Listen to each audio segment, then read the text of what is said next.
इयत्ता चौथी, विषय परिसर अभ्यास, भाग 2, धडा 6. स्वराज्य स्थापनेची प्रतीक्षा. प्रस्तावना. मुलांनो, मागील पाठात आपण पाहिले की जिजाऊ व शहाजीराजे या दोघांनाही गुलामगिरी मान्य नव्हती. आपल्या नशिबी आलेली सुलतानांची चाकरी, परकीयांची चाकरी आपल्या मुलाला करायला लागू नये असे या दोघांना वाटत असे. त्यांना नेहमी वाटे शिवबाने स्वराज्य स्थापन करावे. त्यांनी तशा पद्धतीचे शिक्षण शिवरायांना दिले होते. त्यांच्या मनात स्वराज्याची बीजे रोवली होती. शिवबांनाही नेहमी असेच वाटे आणि त्यांनी ठरवून टाकले की स्वराज्य स्थापन करायचे. तशी त्यांनी रायरेश्वराच्या मंदिरात शपथ घेतली. त्याची माहिती आपण या पाठात घेणार आहोत. रायरेश्वराचे देवालय. रायरेश्वर गड पुणे जिल्ह्यातील नैऋत्येला भोर तालुक्यात आहे. या गडावर रायरेश्वराचे मंदिर आहे. हे देवालय अतिशय सुंदर आहे. या मंदिरात 1645 रोजी एक विलक्षण घटना घडली. शिवराय व आजूबाजूच्या प्रदेशातील मावळे सल्लामसलतीसाठी चर्चा करण्यासाठी काहीतरी ठरवण्यासाठी तिथे जमले होते. त्या अतिशय दाट अरण्यात झाडाझुडपातून लपलेल्या रायरेश्वराच्या मंदिरात शिवरायांबरोबर ते मावळे कसली चर्चा करत होते? त्या मंदिरातील शंकरापाशी काय मागत होते? बाल शिवबाची तेजस्वी वाणी. शिवराय वयाने कितीतरी लहान होते. त्यांना 16वे वर्ष लागले होते. पण ते समजूतदार होते. त्यांच्या मनाने मोठी भरारी घेतली होती. त्यांनी एक मोठे कार्य हाती घेण्याचे ठरविले होते. त्या देवालयात जमलेल्या आपल्या सवंगड्यांना, मित्रांना ते कळकळीने म्हणाले, गड्यांनो, आज मी तुम्हाला माझ्या मनातील एक गोष्ट सांगू का? असं म्हणून शिवरायांनी बोलण्यास सुरुवात केली. आमचे वडील शहाजीराजे भोसले हे विजापूरचे सरदार आहेत. त्यांनीच आम्हाला येथल्या जहागिरीचा कारभार पाहण्याचा अधिकार दिलाय. मीही कारभार व्यवस्थित पाहत आहे. पण गड्यांनो, मला यात मुळीच आनंद वाटत नाही. ही जहागीर आमची नाही. ही सुलतानाने जहागिरी म्हणून दिली आहे. सुलतानाने दिलेल्या जहागिरीवर, वतनदारीवर आपण आनंदी राहावे का? आपण नेहमी दुसऱ्याच्या ओंजळीनेच पाणी प्यायचे का? त्यांनी जेवढे दिले व जेव्हा देतील त्यातच खुश राहायचं का? आपल्या चारी बाजूंनी आदिलशाही, मुघल यांसारख्या अनेक परकीय लोकांच्या सत्ता आहेत. त्यांच्यात वर्चस्वावरून सतत युद्धे चालू असतात. यात आपली माणसे विनाकारण मरतात. त्यांच्या आक्रमणामुळे कुटुंबेच्या कुटुंबे उद्ध्वस्त होत आहेत. आपल्या मुलखाचे प्रचंड नुकसान होते. आणि इतके सर्व सहन करूनही आपल्याला काय मिळते? तर गुलामगिरी, दुसऱ्याची चाकरी, मानहानीचे जीवन. हे सर्व आपण किती दिवस सहन करायचे? दुसऱ्याच्या सेवेत आपण अजून किती काळ घालवायचा? सांगा गड्यांनो, तुम्हीच सांगा. वतन मिळणार या लोभाने, आशेने आपण हे असेच चालू द्यायचे का? शिवराय रागाने, तळमळीने बोलत होते. हे बोलताना त्यांचा चेहरा रागाने लाल झाला होता. बोलता बोलता ते थांबले आणि त्या तरुण सवंगड्यांकडे पाहू लागले. शिवरायांच्या बोलण्याचा परिणाम मावळ्यांवरही झाला होता. ते तरुण मावळे थरारून गेले. त्यांना नवीन दृष्टी मिळाली. त्यांच्यातील एक जण म्हणाला, बोला बालराजे, बोला. आपल्या मनात काय चालले आहे? तुम्ही काय ठरविले आहे ते सांगा. तुम्ही जे सांगाल ते करण्यासाठी आम्ही एका पायावर तयार आहोत. पुढे ते सारे तेजस्वी तरुण एका सुरात म्हणाले, हो राजे, तुम्ही जे सांगाल ते आम्ही करू. आमचे प्राणही आम्ही त्यासाठी देऊ. मुलांनो, या प्रसंगावरून आपल्याला समजते की शिवरायांचे सवंगडी शिवरायांशी किती एकनिष्ठ होते आणि त्यांचे शिवरायांवर किती प्रेम होते ते. शिवरायांना मावळ्यांनी दिलेल्या साथीने आणखी स्फुरण चढले. त्यांचा उत्साह वाढला. एकेकांकडे पाहत ते आनंदाने म्हणाले, गड्यांनो, आपला मार्ग ठरला. स्वराज्य मिळविण्याचे ध्येय गाठण्यासाठी आपण सर्वांनी झटायचे, सर्वांनी कष्ट घ्यायचे. वेळ प्रसंगी आपले प्राणही द्यायला तयार व्हायचे. आपल्याला अपार कष्टातून आपले हिंदवी स्वराज्य स्थापन करायचे आहे. तुमचे, माझे, साऱ्यांचे स्वतंत्र राज्य स्थापन करायचे आहे. ज्या राज्यावर इतर कोणाचेही वर्चस्व असणार नाही ते आपले राज्य असेल. परक्यांची गुलामी आता आपल्याला नको. उठा, या रायरेश्वराला साक्ष ठेवून प्रतिज्ञा करू. स्वराज्य स्थापनेसाठी आता आम्ही आमचे सर्व काही वाहणार. शिवरायांच्या या निश्चयी शब्दांनी सारे मंदिर घुमू लागले. आपले ध्येय म्हणजे हिंदवी स्वराज्य, तुमचे माझे साऱ्यांचे स्वतंत्र राज्य स्थापन करायचे.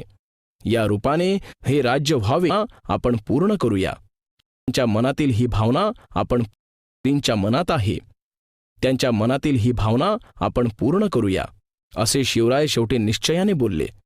खरंच मुलांनो, शिवराय त्यावेळी अगदी 15-16 वर्षांचे होते. त्यांचे मित्रही त्याच वयाचे होते आणि या सर्वांनी मिळून ही शपथ घेतली होती. त्यांनी शपथ घेताना कुणी पाहिले असते तर लोकांनी त्यांना वेड्यात काढले असते. लहान मुले खेळताना हे काय बोलत आहेत असे लोक म्हणाले असते. कमी वयात महाराजांनी हे मोठे स्वप्न पाहिले आणि ते पुढे प्रत्यक्षातही आणले. रायरेश्वराच्या देवालयातून सारे मावळे बाहेर पडले.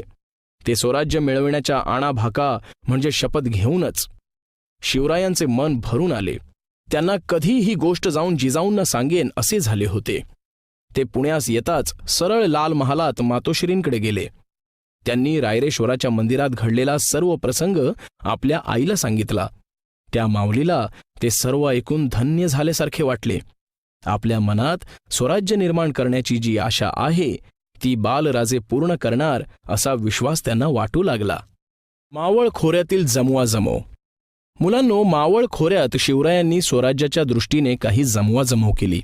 शिवराय स्वराज्य स्थापनेच्या नव्या उद्योगाला लागले. मावळ्यांना घेऊन ते तलवारीचे हात करू लागले. घोड्यावर बसून परिसरात फिरू लागले.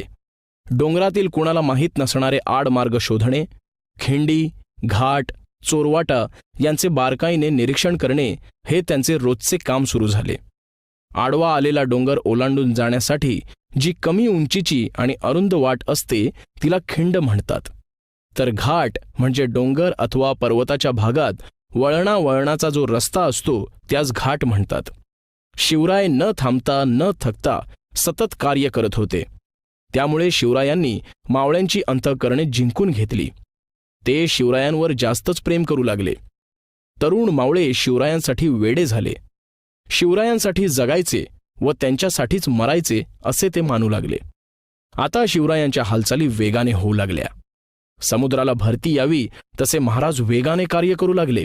शिवरायांनी पुण्याभोवतीचे सर्व कोट किल्ले आपल्या सवंगड्यांसह अतिशय बारकाईने बघितले. चोरवाटा, भुयारे, तळघरे, दारुगोळा, हत्यारे आणि शत्रूंच्या फौजांची ठाणी यांची सर्व माहिती मिळवली. भुयार म्हणजे जमिनीखालून काढलेला मार्ग होय. तळघर म्हणजे किल्ल्याच्या आतील भागात जमिनीखाली बांधलेली खोली होय.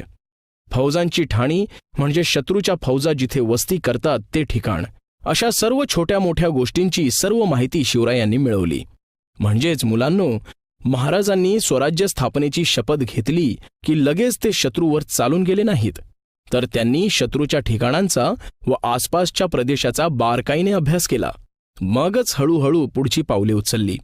सोबती 12 मावळ परिसरात ठिकठिकाणी काही देशमुख मंडळी आपल्याला मिळालेली वतने सांभाळत बसली होती.